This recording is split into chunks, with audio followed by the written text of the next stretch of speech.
มาอินทิเกรตกันครับ1อินทิเกรต0 dx เท่ากับ c 2อินทิเกรต1 dx เท่ากับ x บวก c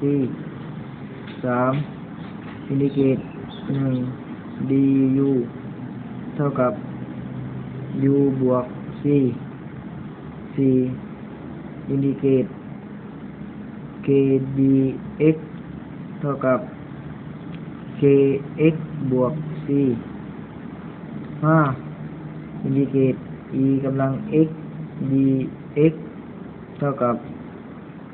e กำลัง x บวก c 6อินทิเกรต x กำลัง n dx เท่ากับ x กำลัง n บวก 1 ส่วน n บวก 1 บวก c เมื่อ n ไม่เท่ากับ 1 ลบ 1 7อินทิเกรต sin x dx เท่ากับลบ cos x บวก c 8อินทิเกรต cos x dx เท่ากับ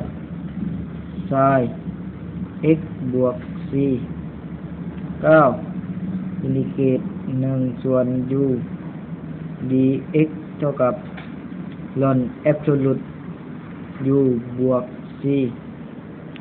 10อินทิเกรต sin kx dx เท่ากับลบ cos kx ส่วน k บวก c